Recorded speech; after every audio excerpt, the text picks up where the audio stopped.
Jeremiah chapter 39. In the 9th year of Zedekiah king of Judah, in the 10th month, Nebuchadnezzar king of Babylon marched against Jerusalem with his whole army and laid siege to it.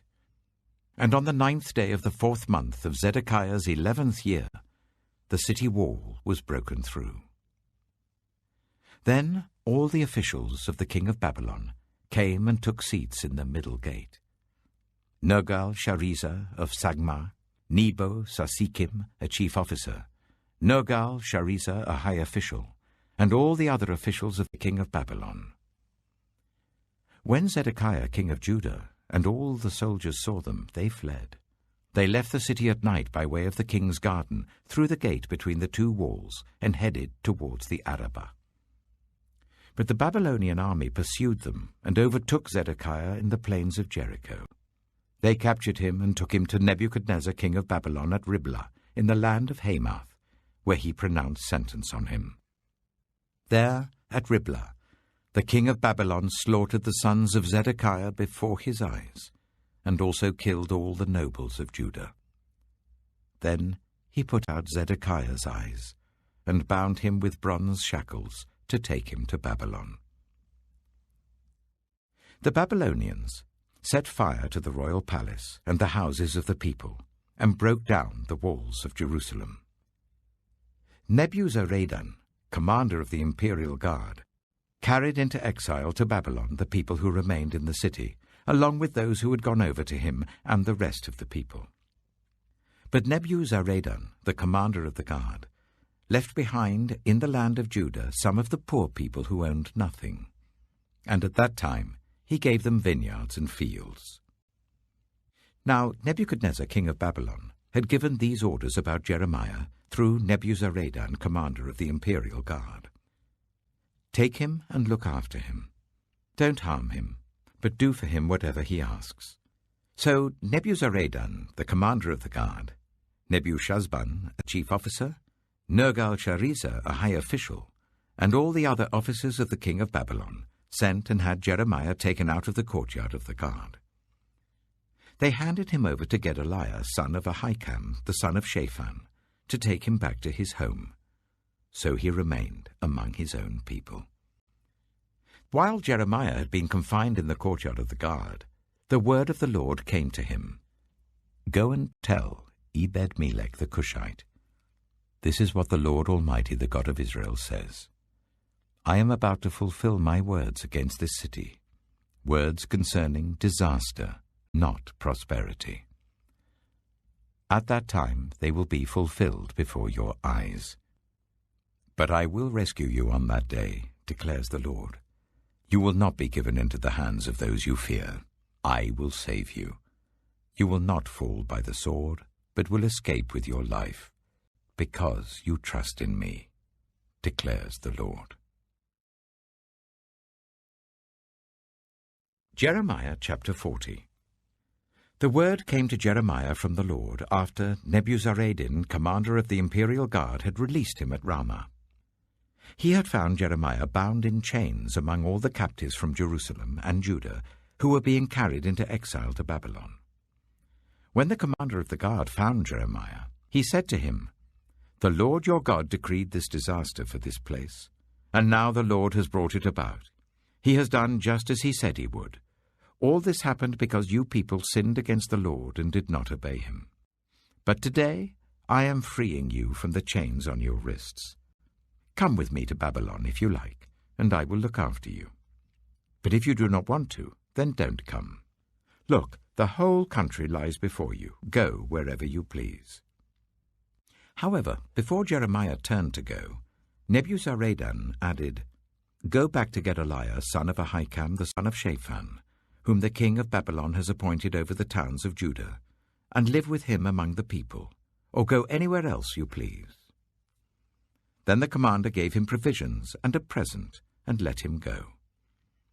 So Jeremiah went to Gedaliah, son of Ahikam, at Mizpah, and stayed with him among the people who were left behind in the land.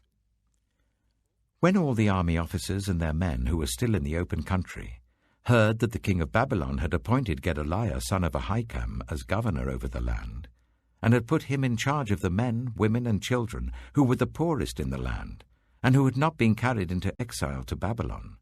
They came to Gedaliah at Mizpah: Ishmael, son of Nethaniah, Jehanan and Jonathan, the sons of Kareah, Seraiah, son of Tanumeth, the sons of Ephi the Netophathite, and Jaazaniah, the son of the Maacathite, and their men. Gedaliah, son of Ahikam, the son of Shaphan, took an oath to reassure them and their men.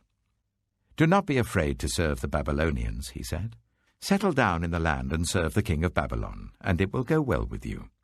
I myself will stay at Mizpah to represent you before the Babylonians who come to us. But you are to harvest the wine, summer fruit, and olive oil, and put them in your storage jars, and live in the towns you have taken over." When all the Jews in Moab, Ammon, Edom, and all the other countries heard that the king of Babylon had left a remnant in Judah, and had appointed Gedaliah, son of Ahikam, the son of Shaphan, as governor over them, they all came back to the land of Judah to Gedaliah at Mizpah, from all the countries where they had been scattered, and they harvested an abundance of wine and summer fruit. Johanan, son of Kareah, and all the army officers still in the open country, came to Gedaliah at Mizpah, and said to him, "Don't you know that Baalis, king of the Ammonites, has sent Ishmael, son of Nethaniah, to take your life?" But Gedaliah, son of Ahikam, did not believe them. Then Johanan, son of Kareah, said privately to Gedaliah at Mizpah, "Let me go and kill Ishmael, son of Nethaniah, and no one will know it. Why should he take your life and cause all the Jews who are gathered around you to be scattered and the remnant of Judah to perish?" But Gedaliah, son of Ahikam, said to Johanan, son of Kareah, "Don't do such a thing. What you are saying about Ishmael is not true." Jeremiah chapter 41. In the 7th month, Ishmael, son of Nethaniah, the son of Elishama, who was of royal blood and had been one of the king's officers, came with 10 men to Gedaliah, son of Ahikam, at Mizpah. While they were eating together there, Ishmael, son of Nethaniah, and the 10 men who were with him got up and struck down Gedaliah, son of Ahikam, the son of Shaphan, with the sword, killing the one whom the king of Babylon had appointed as governor over the land. Ishmael also killed all the men of Judah who were with Gedaliah at Mizpah, as well as the Babylonian soldiers who were there. The day after Gedaliah's assassination, before anyone knew about it, 80 men who had shaved off their beards, torn their clothes and cut themselves, came from Shechem, Shiloh, and Samaria, bringing grain offerings and incense with them to the house of the Lord. Ishmael, son of Nethaniah, went out from Mizpah to meet them, weeping as he went. When he met them, he said, "Come to Gedaliah, son of Ahikam." When they went into the city, Ishmael, son of Nethaniah, and the men who were with him slaughtered them and threw them into a cistern. But 10 of them said to Ishmael, "Don't kill us. We have wheat and barley, olive oil and honey hidden in a field." So he let them alone and did not kill them with the others. Now the cistern where he threw all the bodies of the men he had killed along with Gedaliah was the one King Asa had made as part of his defense against Baasha, king of Israel. Ishmael, son of Nethaniah, filled it with the dead. Ishmael made captives of all the rest of the people who were in Mizpah, the king's daughters, along with all the others who were left there, over whom Nebuzaradan, commander of the imperial guard, had appointed Gedaliah, son of Ahikam. Ishmael, son of Nethaniah, took them captive and set out to cross over to the Ammonites. When Johanan, son of Kareah, and all the army officers who were with him heard about all the crimes Ishmael, son of Nethaniah, had committed, they took all their men and went to fight Ishmael, son of Nethaniah. They caught up with him near the great pool in Gibeon. When all the people Ishmael had with him saw Johanan, son of Kareah, and the army officers who were with him, they were glad.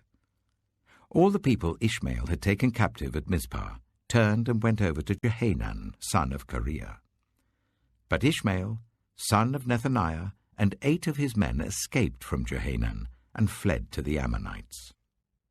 Then Johanan, son of Kareah, and all the army officers who were with him, led away all the people of Mizpah who had survived, whom Johanan had recovered from Ishmael son of Nethaniah, after Ishmael had assassinated Gedaliah son of Ahikam.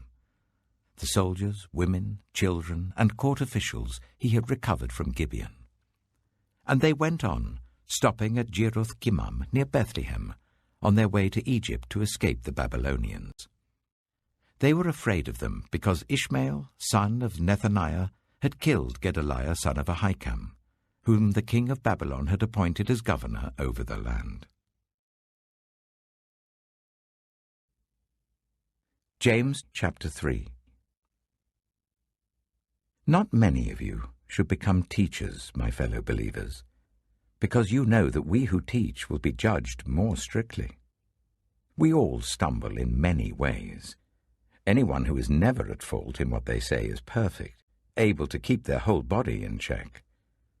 When we put bits into the mouths of horses to make them obey us, we can turn the whole animal. Or take ships as an example. Although they are so large and are driven by strong winds, they're steered by a very small rudder, wherever the pilot wants to go. Likewise, the tongue is a small part of the body, but it makes great boasts. Consider what a great forest is set on fire by a small spark. The tongue also is a fire, a world of evil among the parts of the body. It corrupts the whole body, sets the whole course of one's life on fire, and is itself set on fire by hell. All kinds of animals, birds, reptiles, and sea creatures are being tamed and have been tamed by mankind, but no human being can tame the tongue. It is a restless evil, full of deadly poison. With the tongue we praise our Lord and Father, and with it we curse human beings, who have been made in God's likeness. Out of the same mouth come praise and cursing. My brothers and sisters, this should not be. Can both fresh water and salt water flow from the same spring? My brothers and sisters, can a fig tree bear olives or a grapevine bear figs? Neither can a salt spring produce fresh water. Who is wise and understanding among you? Let them show it by their good life, by deeds done in the humility that comes from wisdom. But if you harbor bitter envy and selfish ambition in your hearts, do not boast about it or deny the truth. Such wisdom does not come down from heaven, but is earthly, unspiritual, demonic. For where you have envy and selfish ambition, there you find disorder and every evil practice. But the wisdom that comes from heaven is first of all pure, then peace-loving, considerate, submissive, full of mercy and good fruit, impartial and sincere. Peacemakers who sow in peace reap a harvest of righteousness.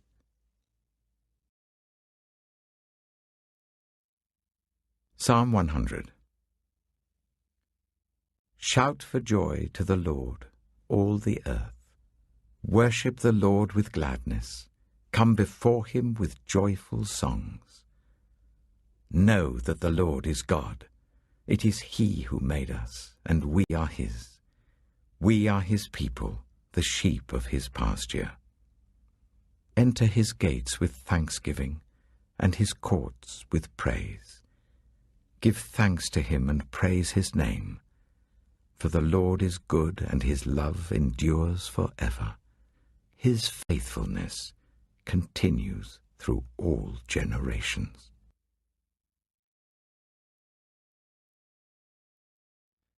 Proverbs chapter 18. An unfriendly person pursues selfish ends, and against all sound judgment starts quarrels. Fools find no pleasure in understanding, but delight in airing their own opinions. When wickedness comes, so does contempt, and with shame comes reproach. The words of the mouth are deep waters, but the fountain of wisdom is a rushing stream. It is not good to be partial to the wicked, and so deprive the innocent of justice. The lips of fools bring them strife, and their mouths invite a beating. The mouths of fools are their undoing, and their lips are a snare to their very lives. The words of a gossip are like choice morsels. They go down to the inmost parts. One who is slack in his work is brother to one who destroys. The name of the Lord is a fortified tower. The righteous run to it and are safe. The wealth of the rich is their fortified city. They imagine it a wall too high to scale. Before a downfall, the heart is haughty, but humility comes before honor. To answer before listening, that is folly and shame. The human spirit can endure in times of illness, but a crushed spirit, who can bear? The heart of the discerning acquires knowledge, for the ears of the wise seek it out. A gift opens the way and ushers the giver into the presence of the great.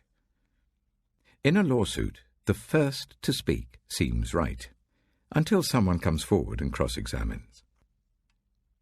Casting the lot settles disputes and keeps strong opponents apart. A brother wronged is more unyielding than a fortified city. Disputes are like the barred gates of a citadel. From the fruit of their mouth a person's stomach is filled. With the harvest of their lips they are satisfied. The tongue has the power of life and death, and those who love it will eat its fruit. He who finds a wife finds what is good and receives favor from the Lord. The poor plead for mercy, but the rich answer harshly. One who has unreliable friends soon comes to ruin, but there is a friend who sticks closer than a brother.